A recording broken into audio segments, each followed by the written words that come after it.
104.5 The Team, your home for New York sports, live from, listen, Madison Square Garden tonight, Game 4, Rangers.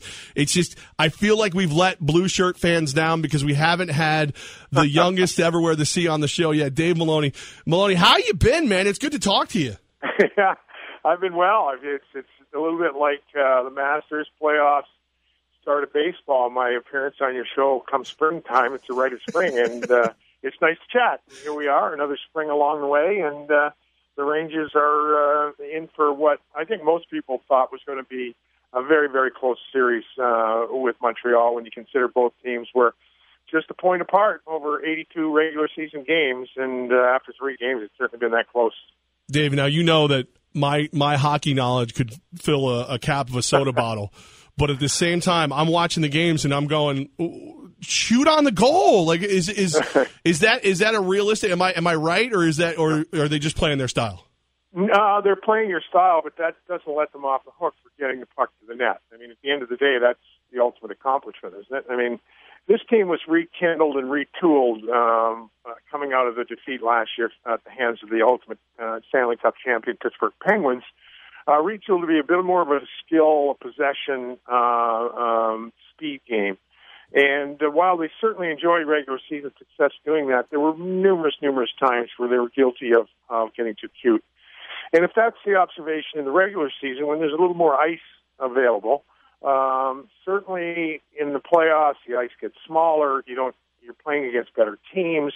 Generally, there's a better goaltender on a night-to-night basis. And at the end of the day, getting the puck to the net is still probably the best play in hockey. So I'm certainly not passing judgment on your hockey expertise, but you certainly nailed that one. They've got to simply get more pucks to Carey Price. Is it that plus also getting Chris Kreider more involved?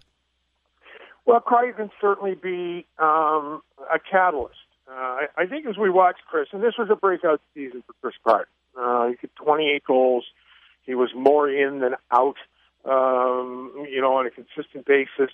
And yet, again, he is an important guy, and I hate to come back to the thought that the small ice, you've got to be able to play in small ice. You've got to be able to defend the boards. You've got to be able to make things happen when it's not quite as easy. I think the guy to look at for Chris Kreider is a guy like Zuccarello, a guy like Foss.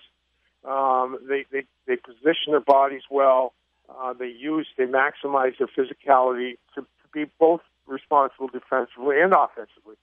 And Chris simply put, that game isn't there yet. And while I wouldn't let either Derek Stepan, Zemika Zibanejad or Kevin Hayes off the hook either, going into the series, I think most thought that there was a decided advantage to the Rangers' favor down the middle, and I'm not sure that's been the case for 3 games. 104.5 The Team with Dave Maloney from MSG Networks and, of course, former Rangers captain. So, Dave, let's say tomorrow morning we're talking about this game, who's the guy that we're going to be saying, oh, my God, he came up big and that's why the Rangers won?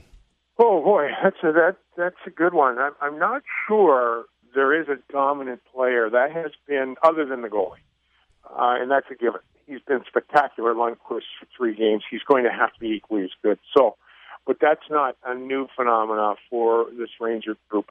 You know what? I'm not sure there's a dominant player. They have been the sum of their parts for a long time now. So I just think you certainly need, as I referenced before, they need more out of Stepan and Zibanejad. They're the top 2 center icemen. Both teams generate speed and aggressiveness off the wings. But I do think if either of those or both those guys are better, the Rangers will probably have a better chance here tonight. If they do lose, it would be 7 straight home playoff losses for the Rangers. Is that a coincidence, or is this team just not stepping up on the home ice? I'm not sure there's a specific answer. They hadn't been quite as good at home during the regular season as they've been on the road. I talked to a couple of guys yesterday after practice, and I'm not sure there's anything. I think the longer the story goes, the momentum of the story becomes the story. And I think at the end of the day, it's time just to go out and play. Just, you know what? It's funny because I talked to Max Pacioretty of Montreal yesterday before the game. I know Max from when he was a younger kid, and we were just chatting, and he mentioned how Montreal had felt all kinds of pressure in Game 1. They made the big trade. Weber for Subban, a great personality was gone. A solid world-class player comes in. They fire the coach. The point is, Max admitted that they were tighter than the drum in Game 1. I couldn't help but think that perhaps this whole home ice thing has got this Ranger group bound up a little bit, and it's fine to just, drop the puck and go play. And that'll be the answer. Dave Maloney with us now. Dave, are you thinking they can get it done tonight? Because, I know they won Game 1. Everybody was very excited. They I hate to use the term must win, but they really need to win tonight. Can they win?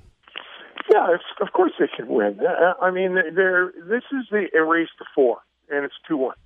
And if they'd lost both games, I think the thing that was particularly disappointing in Game 3 was the first 2 games were hellaciously competed. It was just absolute phenomenal stuff. That was not the case in Game 3. The Rangers were outshot, out-face-offed, went 0 for 2 on the power play in the first period.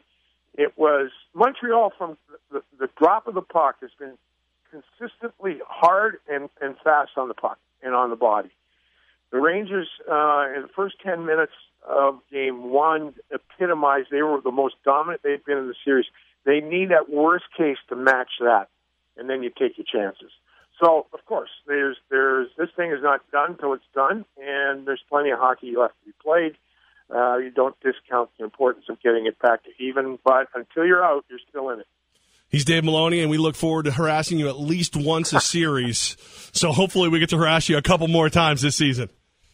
Yeah, it wouldn't be springtime in hockey if I didn't hear from you, Cowboys. So we'll look forward to it. Thanks for calling. Dave, thanks for talking to us. We love you, brother. Okay, man. Later.